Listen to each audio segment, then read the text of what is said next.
Yeah, we should get the intro thing happening. When we were talking about that, like, a cool intro. Yeah. Oh, and I have an idea for something I have to ask you later. But you have a new family member, right? I do.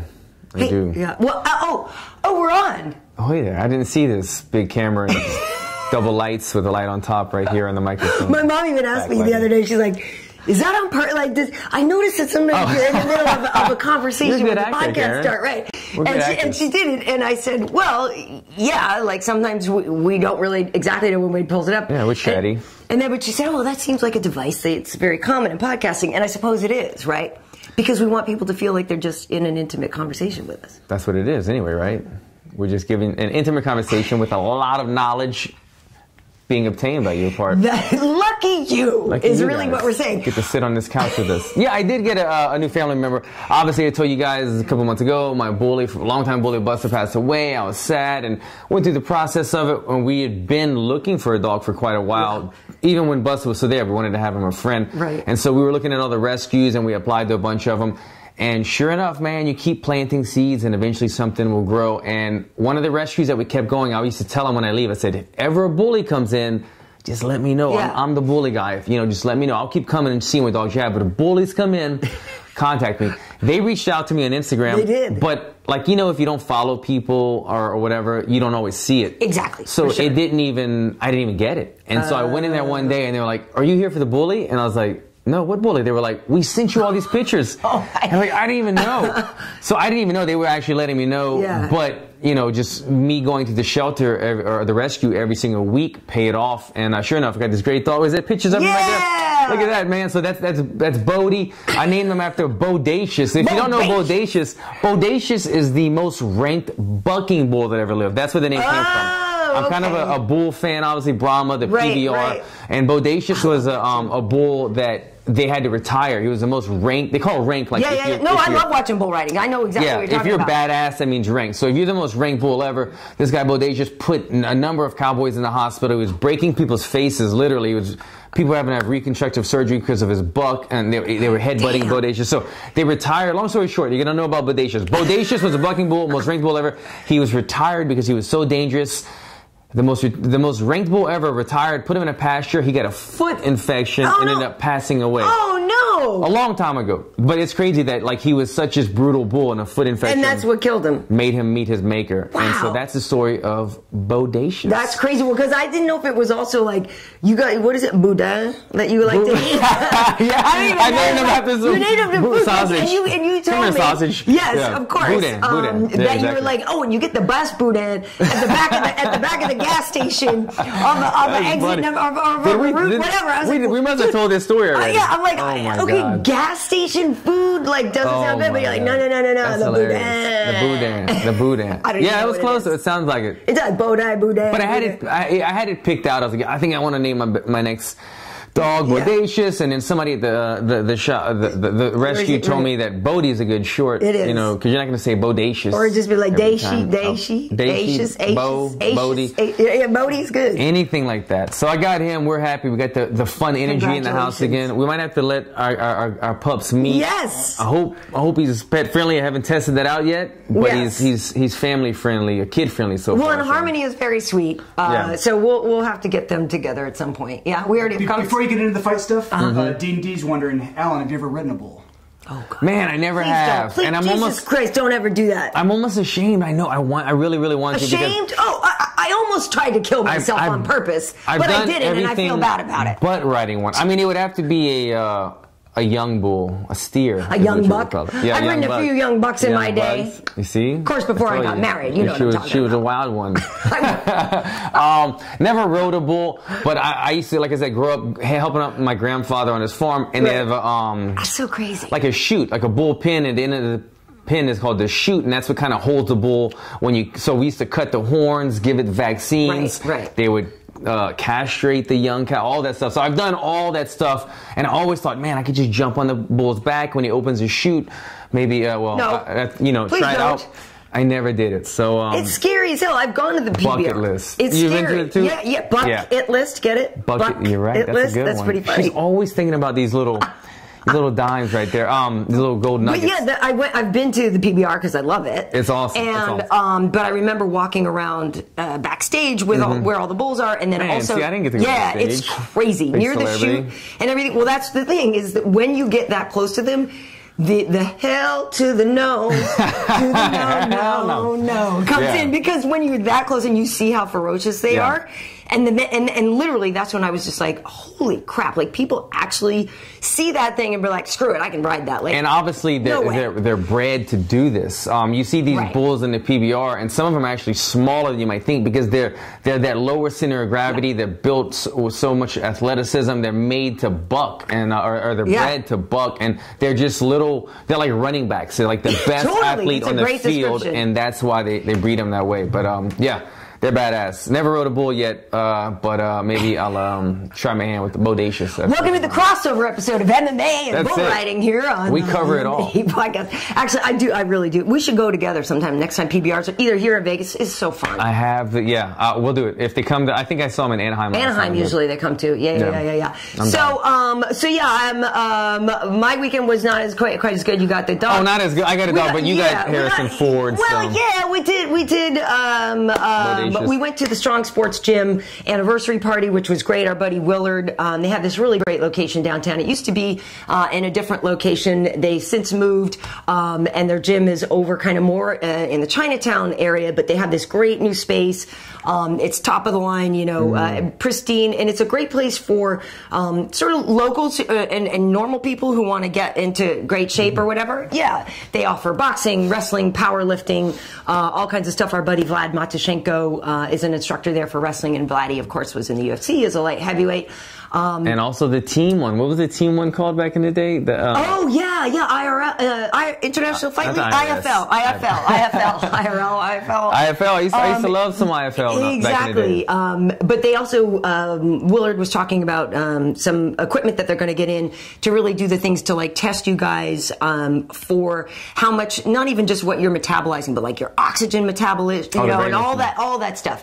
But Willard is Harrison Ford's son, and his dad was at the party, and so we were talking to him for a bit, and he's just as cool as you think he's going to be. You know what I mean? It's like the guy he's awesome, and he's so friendly. I'm looking at him, and it's like he's a handsome guy, and I feel totally comfortable saying, look, he's a handsome dude. He's aged well over the years, man. Yeah, but I don't want people to think, oh, that's why you should go to Willard's, because Willard's like super cool.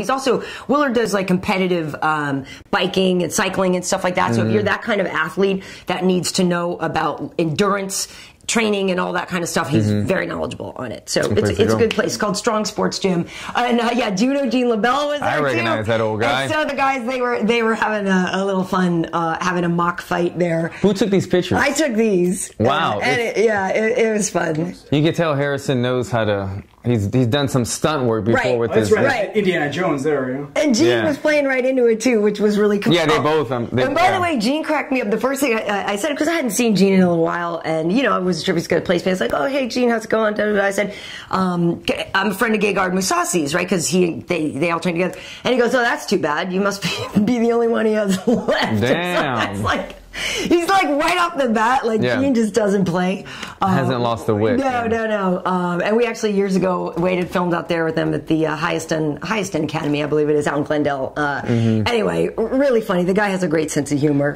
He's the guy at most of the local fights here in LA judging with a big bag of candy. The guy carries around a shopping bag full of Snickers and all kinds of candy. He's just feeding himself the sugar to stay awake, or I don't know what it is. Maybe he's just addicted or something. Yeah, no, he's cool. But I did get in a little fender bender on Sunday, which was a bit of a bummer. We're fine. Man. Luckily, the damage to the car isn't too bad. But that was a bit of a bummer. That was a bummer. So now I got to deal with insurance crap. Yeah. But we're fine.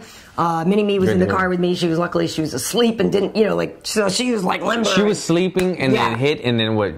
We got hit right up. And she kind of woke up and what happened? I'm like, baby, we're good. I'm like, well, first and foremost, I'm like, are you okay? And I was like, we got into an accident, and I actually, from the sound of us getting hit twice, thought it was going to be worse than it was.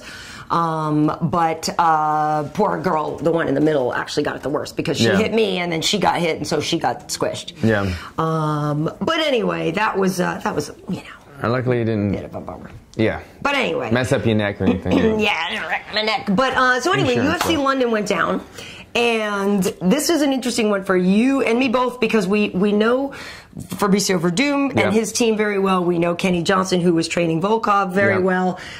Kenny's kept it real on the podcast with us on the show. Sometimes a little too real, Kenny. I know. So, you know, I don't know how you felt going into this. I thought Fabricio would get it done just because he's so dangerous on the ground. He was the safer bet, I think. Yeah, I thought Fabricio was going to be able to submit Volkov, especially after Volkov saying something like he thought jiu-jitsu was losing relevancy in the UFC and in martial arts. And usually that's the kind of thing you say right before it comes back around and bites you in the ass. Before you get submitted. But he ended up winning by 4th round knockout. You know, both guys I feel like showed a lot of heart in that fight. Yeah. You know, it might just be the changing of the guard. Yeah, I think so. Volkov, he's had a great run in the UFC. He did well in Bellator before coming here, obviously, but he has some losses. I think you might have told me his last loss was to Chet Congo in Bellator. That might be right, yeah. Something along those lines, though. So I didn't know really how far he would go into the UFC until we saw it. Since he's been in the UFC, he's been undefeated so far. And, you know, speaking to the people at Black House who manage him, he's been able to renegotiate a new contract almost every single fight. So it seems like somebody that the UFC is really trying to help build as well because they need more heavyweights, obviously. For sure. Having the Russian crowd, as we already have the Khabibs and people like that we're trying to build this Russian market. It seems like the UFC is going to be going there sometime later this year. It would be great to put a heavyweight on a card, possibly a #1 type contender type guy, have 2 title fights. So this is something that we could see later on the line, them trying to really, really push Volkov in the future. But him going against Werdum, as you said, I thought the safer bet would be to go with the ex-champion. He's got the experience, and look, he got him on the ground. His takedowns were working. He had his back. He went for an armbar. Just wasn't able to lock it in. I gotta say, so you mentioned Kenny Johnson was there. My wrestling coach, obviously, we talk about it all the time, but Kenny Johnson has worked with both of them. And those guys used to train together, right? Because Volkov used to come to Black House, right? Kenny Johnson would bring Volkov to Black House or to King. So all these guys are trained together. It's always a little weird when that happens. Kenny, I was talking to him this morning. He said, you know, he just kept it very professional. Didn't say anything inside secrets or anything too personal. He just said, look, I'm going to train you to defend a single leg, help you win this fight, and that's what he did.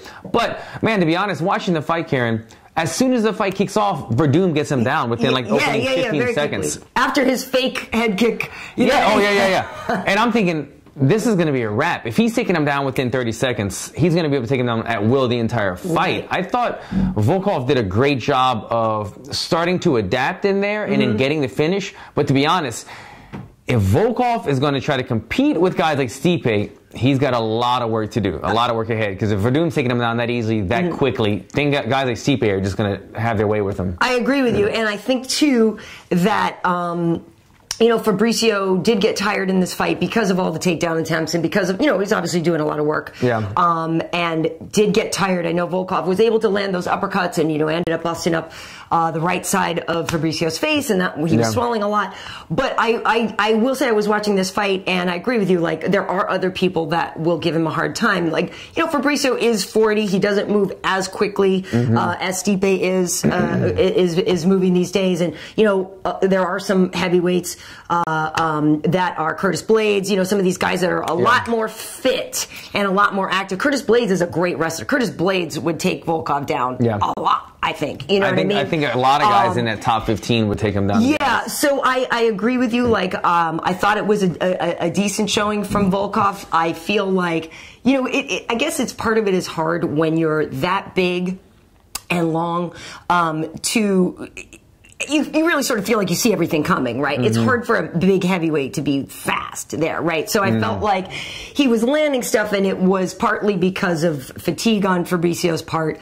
But I would like to see Volkov kind of clean things up a little bit, just like tighten it up, you know what I mean? But obviously he's good, and that's a huge win for him to be a former champion. I think he just needs to get back in the gym. I hate for him to take my coach Kenny away because Kenny's been there for like 3 weeks. Well, in you don't Russia. need him for a couple of weeks. But I've got a broken foot, so you know what? Volkov, heal up whatever damage you might have sustained during the fight. Right. Bring Kenny back to Russia for a couple more weeks. Pay him nicely. I got you back, Kenny. But keep repping out those drills. Because I felt like Werdum was able to take you down, you know, maybe 3 out of 5 times per round with those single legs or double legs, and then the deep half position. Now, I hate to get too technical here, but I'm watching this fight because I know how my coach trains, and so when I see one of his fighters fighting, and I'm thinking, what is my coach thinking right now? Because we're on the same page. There was that deep half position that Werdum was able to sweep him twice, the same 2 or 3 times actually. That he needs to work on that a little more. But he's a dangerous guy, and the one thing that I really like about Volkov is he's a finisher. He's able to finish guys. You know, he may have shown that he doesn't use the reach like John Jones, or he doesn't sprawl quite as good as he should be going against these high-level wrestlers in the UFC that he's going to have to go against. But when he gets you hurt, the guy knows how to put you away, especially with the ground. He's kind of like a Chet Congo, who we talked about earlier. He's a striker on his feet, but he knows how to strike on the ground and pound area too, and put guys out, put guys away. Well, good for him. In terms of the heavyweight division, one other thing I did notice, did you see the back and forth between Ngannou and and Derek Black Beast? Yeah. So that's kind of funny. I don't know what will materialize there, but those two have been talking. I can see Black Beast smoking his Cohibas or whatever cigars it is. He's smoking. He's on vacation. I follow him. And he's just tweeting away, just getting stuff rolling. But to be honest, I don't think the Black Beast wants anything. I don't know that he wants that I don't think he wants this fight. He wants the hype. He wants the momentum. He wants the payday. He don't want this fight though, man. I don't know. But that'll be interesting to see what happens with that. But I just brought that up. And again, where's Cain Velasquez? Please come back. Who? Oh, Cain, yeah, the other one of the most dominant champions ever. Please come back. I can't remember how he fights anymore. Oh, but that does remind me. I have it on my computer. I haven't watched it yet, but I got a copy of the first Ultimate Fighter with Stipe in DC, because Tough Talk will become, that starts soon. So I'm gonna have to watch that. I'm looking forward to that. But light heavyweights got fight of the night: Jan Blachowicz and Jimi Manuwa. It was a rematch. The first time Jimi Manuwa won. The second time here, Blachowicz got. How did Jimmy win the first time? Do you remember? I think it was a knockout. Was it finished? I thought so. Usually Jimmy wins by knockout. I'm pretty sure. I'm pretty sure it was a knockout. Could be wrong, but this time it went to decision. I thought that was a really entertaining fight. You know, I guess going into it, I was kind of rooting for Jimmy. I like Jimmy. Not that I don't like Blachowicz, but that was a fun fight. And I actually tweeted it out because when I was watching it again, like John Gooden had a really funny statement, like, it's a festival of face punching here in London, and I was like, you know, and but it was. I thought that was a good fight. You know, I know Jimmy's going to be disappointed. That's a couple in a row, and he was trying to get that fight, you know, up at the title. But that they were slinging heavy leather. I think that was the right decision, but I enjoyed that fight. What's his name? Jimmy's opponent? Jan Blachowicz. I'm just gonna go with Jan. Okay, Jan's easier for me to remember. Sorry, Jan, if I didn't get I didn't put enough reps in your last name. Hadn't seen all of his fights, but his Jimmy came in being Jimmy. You know, going for that knockout. You see that hook barely missing a couple times. You thought it was gonna be in the end of it, but Jan, man, he surprised me with having a sharp little jab. You can tell that he's been working a lot of boxing, and he had his moments there in the striking. It was a good fight, man. It was one that anytime Jimi Manuwa's got away, he's kind of I'm gonna give a little love to my best friend Mike Perry here. You know, when you see guys that like move in an aggressive way, you know that they're only looking for one thing, and that's to really hurt you or put your lights out. And Jimmy does that. Jimmy has that explosive type muscle, and the way that he throws shots, that you know that if that would have landed, that was dangerous. They're all kill shots. They're kill shots, every single one. And when there's this sense of danger, and every time a guy strikes, it makes you tune in. And Jimmy has that about him. So it's fun to watch him fight. But Jan was a better man. Man, he had a great fight. What was the finish? I'm trying to remember. It was a decision. It ended up going to decision. It's just that he throws a lot more volume. Jan had a great round, and then he got that takedown at the very end. But he busted up Jimmy's nose pretty good too, and from there I could see kind of the momentum starting to swing. But that was a big win, coming off of a loss on a rematch to get the big win over Jimmy. And you bring a couple things I want to talk about in there. The busted nose part. How I know you've broken your hand in a fight, you've broken your foot. But I remember watching it going, oh, don't blow your nose, Jimmy. Like, it looked, pretty bad to me. Yeah. And then we were thinking, okay, that sucks because you got this beast of a dude pressing down and you jabbing the crap out of you over and over and over, and you probably can't breathe. Like, I don't know if you've ever broken your nose. It doesn't look like it. I haven't. I mean, it sounds like an obvious thing that would really affect you a lot, but just how bad would that be, right? Because then you're sucking in the air over your mouth guard or something, right? Like, that totally screws. It disrupts your breathing. You're a little swollen in here. If you've got hit in the nose, your eyes kind of glaze over. But the worst thing to have when you have a busted nose is an opponent who has a good jab. Exactly. Target. He was in a shit situation right there because his nose is busted, possibly broken or whatever is going on. And to me, his best strike of Jan, I keep forgetting your name. Yep. Jan's best strike was that sharp little jab that he was hiding very well, landing on the target, and he was landing the target being Jimmy's nose. He did that very well, and it set up everything. When you jab somebody, it makes them want to come back aggressively, and it sets up the easier takedown. When somebody's closing distance, it's easier to change levels and take them down rather than you closing the entire distance yourself. And that's what he did perfectly, which kind of sealed the round at the end of the third round. Yeah, I would like to see Jimmy have a little more head movement. Like you said, that's what's likable about him, is that he's going to march forward and try to knock you out. But it would do him a little bit. His confidence and his power, it hurts him in the form of having defensive head movement. Because he thinks if we both chamber fire at the same time, my fire is going to be much more powerful than yours. So a lot of times when he's moving to chamber, and the other guys about to do it, if they see Jimmy Manuwa chamber in the fire, they stop. So he doesn't think about, like, what do I do after the punch as much, because most of the time guys back away when they see him leaping forward. But if you got a guy who's good at evading, countering, that's where Jimmy can get into trouble sometimes. So I wonder if they'll do a third one. I don't know. But I mean, I guess it's also just, again, the light heavyweight, those divisions are, could use more bodies. Yeah, right? Absolutely. So, but the other thing that you brought up in there was Mike Perry. On a side note, he tweeted something like that he actually was admitting that he was kind of in a weird place, right? Oh, wow. Like, I felt kind of bad for him. Like, he said something. Mike showing a little vulnerability? Yeah, because, he and his girl broke up recently. No way. Yeah, it's not like a gossip show or whatever, but I guess they broke up like not long after their fight. And she put this whole big thing on Instagram. I didn't know that. Yeah, she put this whole big thing on Instagram explaining it, blah, blah, blah, blah, blah, whatever. I don't want to get into that, but Mike had tweeted something out. It was kind of sad. Like, he tweeted, like, that he was kind of in a weird place, and he said, a lot of times in my life I've been in a strange place. I don't really know what's going on.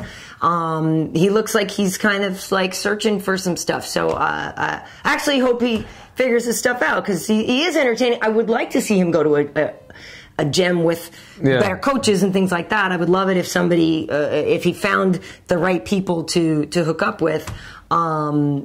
But I felt bad saying that. He's newly single. He's not trying to hook up right now. No. Yeah, right. Oh, isn't that all he's trying to do is hook up? Maybe that's it. As much as this is not the Wendy Williams show. I know. I don't mean to do it, but I felt my heart kind of went out for the guy for a little bit. You know what I mean? I watch it now. How you doing? I will watch that one too. You and your guilty pleasures, I will watch Wendy Williams. I watch Wendy Williams now. I don't know why. It's so weird. And you know what's funny? I catch myself. Sometimes I'm doing an Instagram story, and I'm like, I'm sitting here barbecuing. Rolling out. Doing some bro shit, and then when the Williams done, I'm like, oh shit, I gotta redo it. And then I go to my DVR, put on like a fight, and I'm like, I'm just chilling out. I don't know why. Wendy Williams is always on during the middle of the daytime when I'm hanging out doing nothing. How you doing? What's his name is subbing for her right now? Because she fainted or something, and then to realize she had some health issues, and they were making her take. Jerry O'Connell? Is that a completely weird name? Is that Jerry? Oh yeah, from Young White Sliders. Not a young white guy. Yeah. He's 40-year-old white guy. Yeah. Used to be on Sliders. Yeah, which I was actually on too, and I think I got a 95-cent residual check from Sliders. Don't spend it the episode called A Current Affair. There you go. So we got on to Wendy Williams because he's talking about those kind of events. But anyway, I hope you're cool. Yeah, I'm glad you brought it up, because I didn't know that, and I know that him and his girl were they're very strong together, because she actually corners him. She holds pads for him and stuff during fight week. So, that's sad to see. And, Mike going from having this tremendous high and meteoric rise in the UFC to going to back-to-back losses, right? Yeah. Back-to-back losses. And then he lost to Max Griffin. Not only look how you can word it. 2 back-to-back losses. Also, 3 of the last. 3 losses out of his last 5 fights, I guess it would, because it lost to me as well. Yeah. So anyway, he goes from knocking everybody out in his career, being undefeated, to having a couple losses in a row. Girlfriend breaks up. That's tough, man. That's tough. I don't know how we get in. I guess a guy that I fought. This is what he said. Yeah, no, I know. This is what he said. I got love for him. Yeah, he said, my life is effed up. Always has been, but fighting usually treated me good. It's different, and I'm in a curious place. I'm not just a pro fighter. I'm more than that. Just don't know what it is yet. It's okay to not know. The journey is most important. I thought... Put that out there to the world. Haven't heard Mike tweet something like that. Usually it's like, I'm going to ruin your life. Right. So good for you, Mike. Good for you. Open up. Hope everything works out with you, man. And I hope I hope so too. It's in the past. So moving on, speaking of the welterweight division, well, first before we get to the Leon Edwards thing, the Duquesnoy Terrion Ware fight. I enjoyed, when you looked at the stats, I'm pretty sure Terrion had higher punch count. But Duquesnoy ended up getting the unanimous decision. I thought, if anything, it was going to be a split decision. Yeah. I'm not like 100% mad at it. But Terrion lost to Sugar Sean O'Malley after almost beating him. Sean came back in the 3rd round in that one. But I felt like Terrion did some good work there. And the one judge that scored this fight, 30, it's interesting. 30-27 is not right. If you watch a decision in this fight, the referee has both fighters' hands. I think everybody who watched this fight felt pretty strongly, okay, Terrion probably got the second, probably got the third. Right. I felt comfortable that Terrion won this fight. So when they're reading the decision, Terrion, I even saw his coach kind of say, got this guaranteed, because after solidifying that last round. Guarantee. And so, there's no guarantee with the judges. When they're reading the decision, and it's like 29-28, something, and then he said 30-27, I saw Terrion exhale and go, got it. Because there's no way that a judge would not have given him like the 3rd round or the second, one of those rounds that he like completely dominated or took him down and all that stuff. So when he heard that and they were all one-sided, he goes, okay, I got this. And I think he raised his hand up in the air. And then the ref says the name, and Terrion, it was a genuine, he was shocked, genuinely just shocked looking. And I felt really bad for him because he's a local fighter. We train together now and then. We don't train at the same gym, but I know him and I respect him. He's a father. He's got a family. He's got kids. You go to London, you're gone for like 10 days. Yeah. He's coming off with 2 losses. And look, they're not feeding him easy fights, Karyn. I know. And also, and that's my whole thing with him, is I feel like everybody's a prospect. He's right, and I feel like they're giving him people to like. He's the feeling out process for the UFC. Right, but to be, and I don't want to say gatekeeper, that sounds bad. But he's a solid test for people. But I feel like he keeps getting put in this position, right? Yeah, for those prospects. And on this one, I mean, I felt like Sean did beat him in that one. I was okay with that one. Yeah. But this one, it came down to the 3rd round. Right. Sean came back. Sean came back. But this one stings a little bit. And I feel like Duquesnoy would have been okay with the loss, right? Like, I feel like that loss wouldn't have really set him back as much, right? That guy is definitely very talented. They talked about on the broadcast how he has a title at 45. Like, he was fighting 35, but he could also fight 45. Like, I feel way less worried about his future. But with Terrion, I felt like a loss is going to hurt him way more. Duquesnoy is sick. Okay, watching him fight, he's dope. He knows. I'm going to get into this in a second if I remember, but he knows how to play the leg kick game beautifully. And I appreciate a good leg kick game, but I lost my track where I wanted to go on this. I don't want to say. So Terrion put out a tweet or something this morning saying that even after the fight, his corner and Duquesnoy and them came to Terrion's corner and said, man, this happens a lot, especially in boxing, blah, blah, blah. So pretty much saying that they all, as a whole, felt that they lost the fight and they were shocked. It's a shame that it was taken from, like I said, Terrion was on a 2-fight skid in the UFC. This makes it 3 in a row. I really hope they don't cut the guy because, like you said, they're not using him as a gatekeeper, but they're giving him guys that they're pushing the promotion behind. They're really pushing the O'Malley's and this guy as well. And Terrion had to fight all those type of guys. Duquesnoy landed some beautiful leg kicks. Yes, and he hides them so good. He goes like 1, 2, same side. He hides them behind the right hand, the right kick behind the right hand, does things like that. And he's got snap on it. And this is the thing. When I first saw it, I'm like, ooh, those are nasty. Those are going to add up. Yeah. But by the second round, he had landed so many, and they weren't stopping Terrion. So if Terrion takes the leg kick and presses forward and shakes his head, no. And he was even slapping his leg, like, no, nothing. Which I think is beautiful. I would do the same thing, saying, like, to the judges, don't score that, because even though it landed, it didn't do any damage because I'm still punching him in the face. Then you have to kind of change your scoring system, because as much as I think leg kicks should be the same amount of weight as a punch in the face, they still score punches more than leg kicks. And he was ripping the leg on Terrion, but Terrion was shaking it off and punching him in the face. So the judges should have adapted to that and said, you know what, we're scoring damage first, and this is not damaging Terrion because he's walking forward, he's not limping, he's not showing any signs of injury, of damage. They should have scored the punches heavily, which punches Terrion outpunched him as well. So I can get into the details on this fight. All in all, at the end of the day, I think he got robbed. It wasn't like a huge robbery. It wasn't a, clear, but it wasn't a 30-27. But it wasn't a 30-27, and I definitely think it was a 29-28 for Terrion. I hope they bring him back and give him another chance, because they should realize that he did win that fight, and he's had tough opponents. Yeah, I hope they do. I hope they do as well. Yeah, I hope so. But I'm excited to see Duquesnoy as well. Like, it's not his fault he got the nod, right? Not at all. And Duquesnoy, like I said, his game is tight. Yeah, so I'm excited to see how he progresses. Before that, Leon Edwards, a guy in your division, made it 5 in a row. Before this fight, he was number 15. And he got the TKO over Peter Sobotta at 4 minutes and 59 seconds. What took so long? Damn, John. I mean, and then that was interesting. It was sort of weird, that finish. Like, it was obviously so close to the bell. And when the ref waved it off, he waved it off. There wasn't a strike being thrown when the ref waved it off, really. Right, and it was almost like, does it look like he just knew the fight? Like, did he just barely beat the buzzer? Like, in his head, was he like, oh, here comes the bell?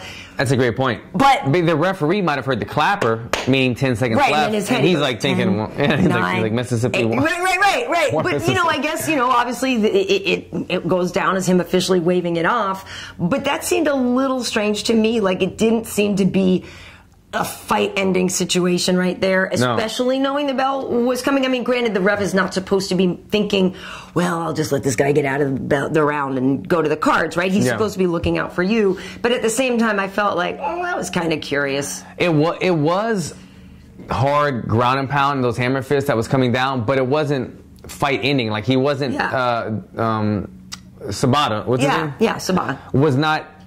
he was still defending himself, and he was still conscious and everything. He was just kind of balled up. And you feel like he probably knew, 10 seconds. Let me just... Yeah, he's just kind of like, shit, I lost this. This sucks. Right. But anyway, he wasn't knocked out. It wasn't like getting demolished right there. But when the fight was over, you did see that a cut had opened up again and something on his face, so he was very bloody. But we just rewatched it before the show, and when the ref stops it, it was like Leon had stopped punching already. Right.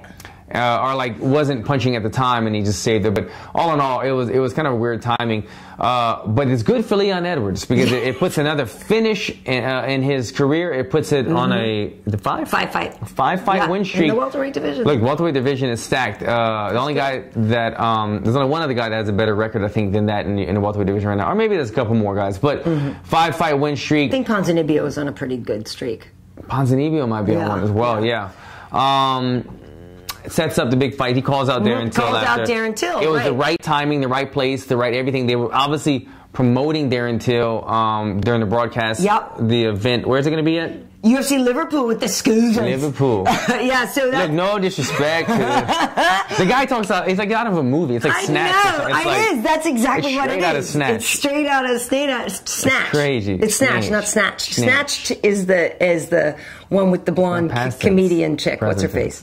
It's that's Amy Schumer's. That's what I was going to say. Yeah. Yeah. Snatch. It's the old one. So they bring Darren Till there, who, like you said, Leon called out, and he's like, hey, we're friends, but whatever. There's no friends in the fight business. Darren Till, if you looked at the stuff at the time of this recording, is ranked number 7.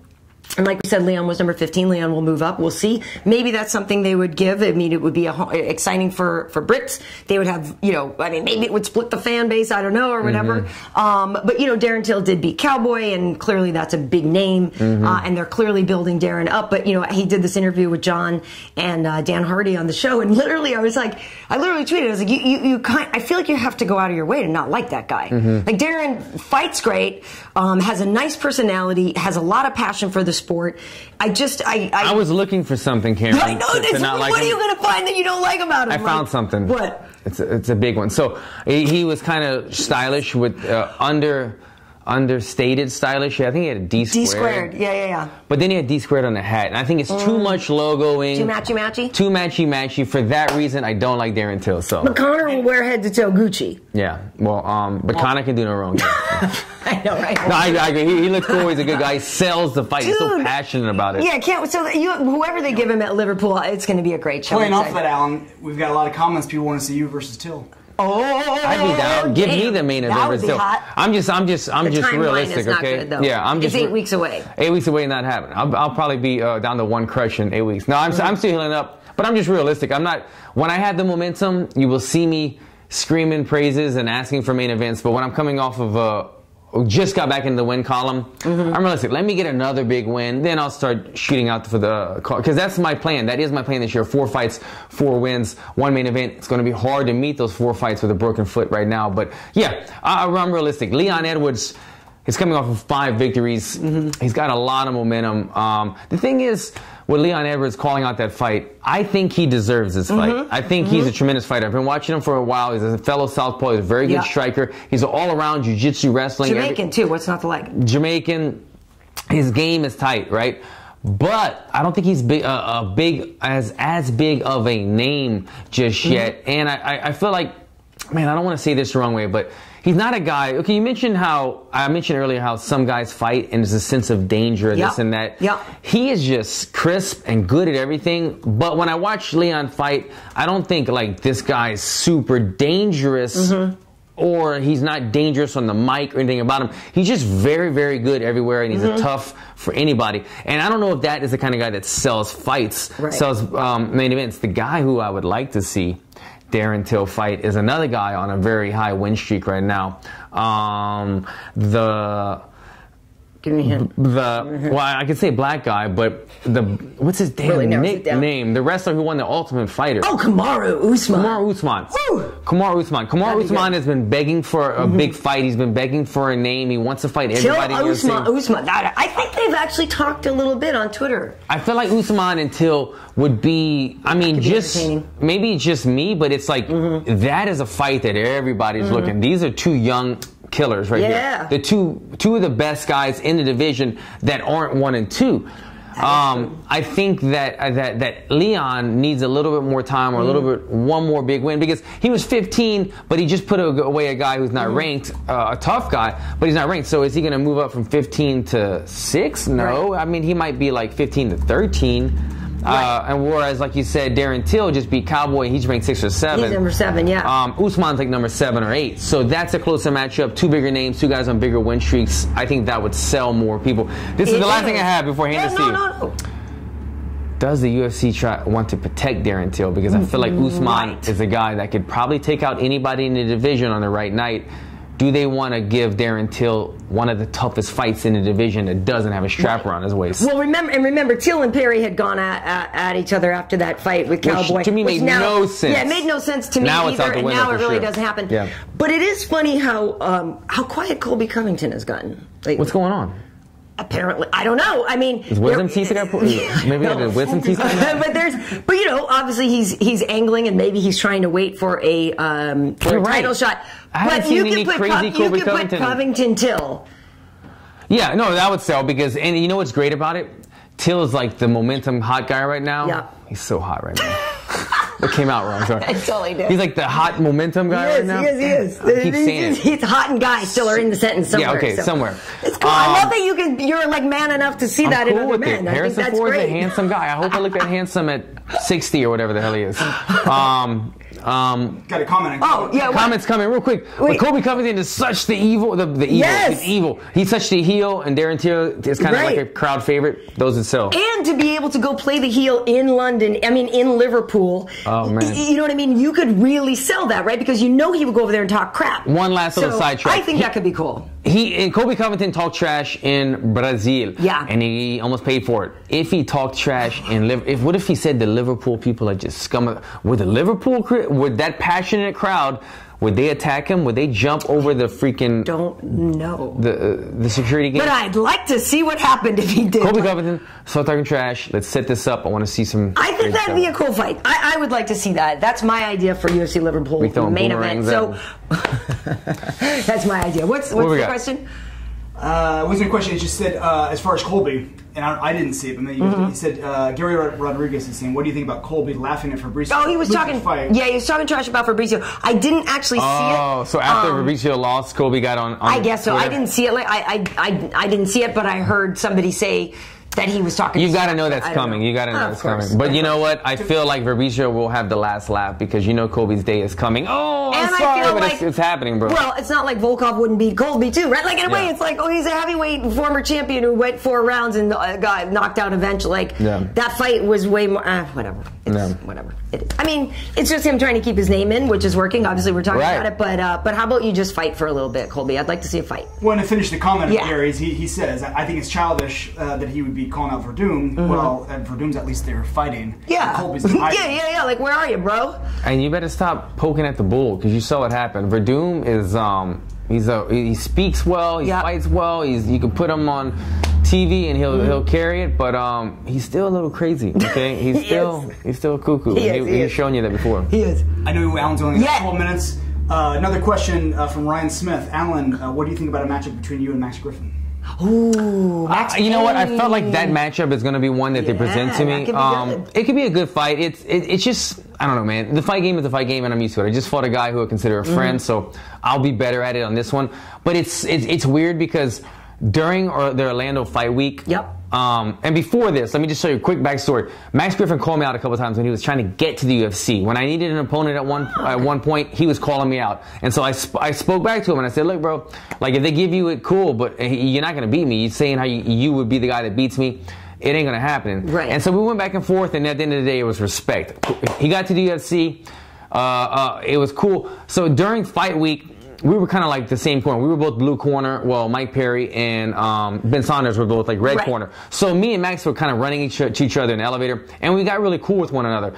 And being that he fought Mike Perry, one of my former opponents, after the fight, I went up to him and dude, that was a wonderful performance. Fight, congratulations, you did everything right. And he was like, bro, give me a hug. He's like, thank you so much. We studied your fight with Mike Perry so much. Everything you did on like evasion and countering.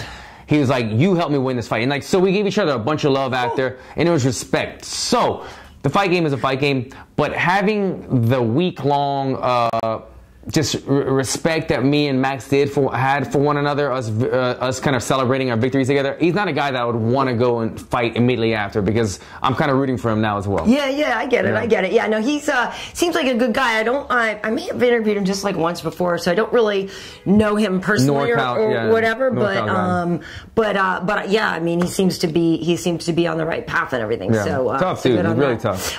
Before you have to get out of here, one other thing I wanted to mention though was, Leon Edwards got that finish at 4:59. Before that, Paul Craig, who was this, huge underdog to the biggest, I think it was the biggest favorite on the card, the Russian guy that's like basically. I just saw the finish. I didn't see the fight. The guy, Magomed something. I'm sorry. I don't want to be disrespectful, but I just honestly don't remember his last name right this minute. But he is like sort of Fedor's protege or whatever, supposedly, and blah, blah, blah, blah, blah.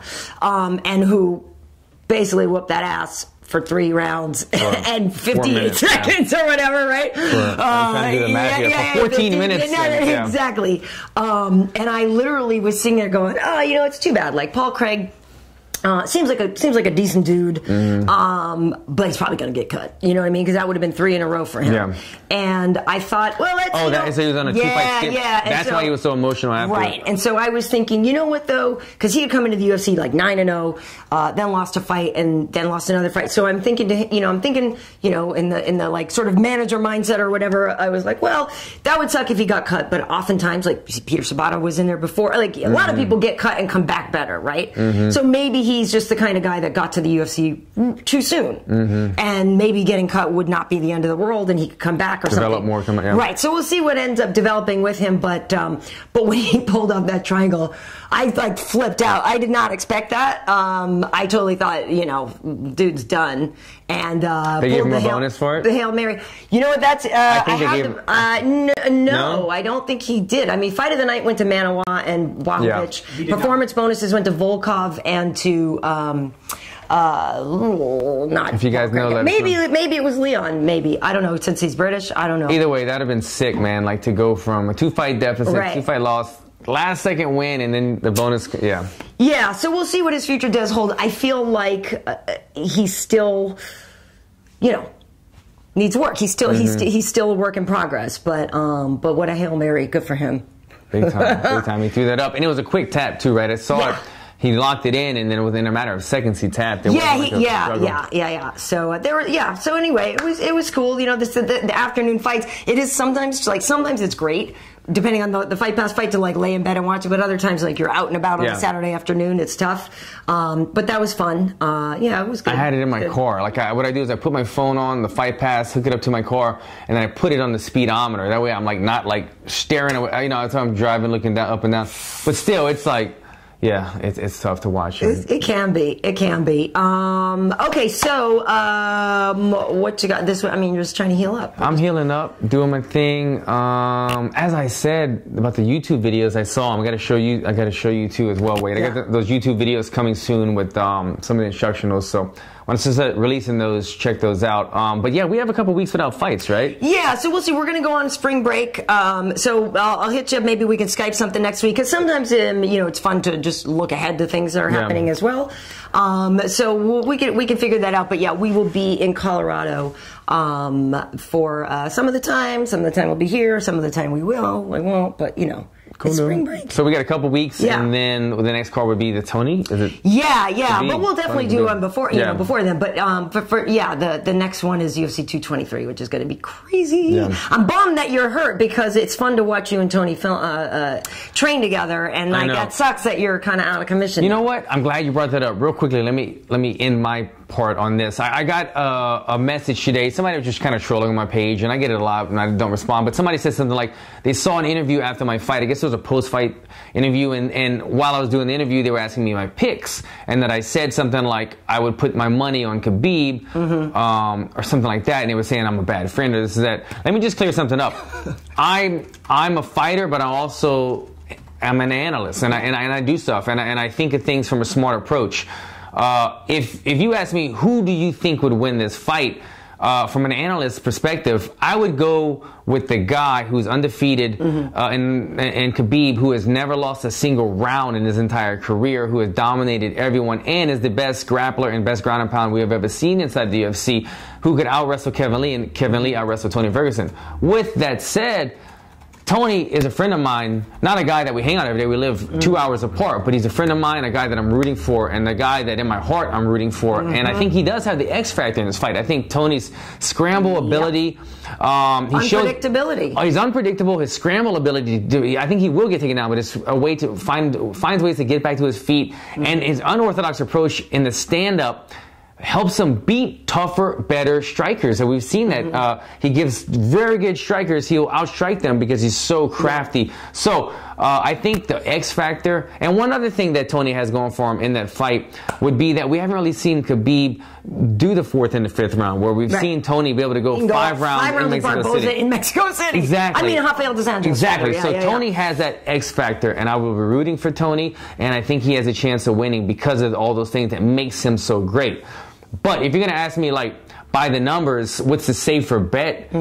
Karyn's my good friend, but if that's, you know, is Karyn going to beat up so-and-so? Serena Williams. I'd be like, I'm going to go with the safer bet. Serena Williams is going to win. But I'm going to be rooting for Karyn because she's crazy. So anyway, you know what I'm saying. Tony definitely has a strong chance of winning, but I just think Khabib has a stronger chance of winning if I was playing a safe bet. So I don't want you guys to think, oh, I'm not a bad friend, this and that, whatever. We're all grown-ups. We're all professionals. I'm just giving you my analytical point of view. But Tony, I'm still rooting for Tony, and if he asked me to train if I wasn't hurt, I would love to be a part of that and get behind him even more and do everything I can for his career to flourish. So anyway, I just wanted to clear that up. Some people that see small snippets of interviews and they think, oh, that's bullshit, man. You threw him under the bus. No, man, I'm just being honest, breaking the fight down. That's all. I hear you, because it is. It's who do you want to win or who do you think is going to win. There's your head, there's your heart. They're different things. Yeah. Also, I'm a huge Tony fan.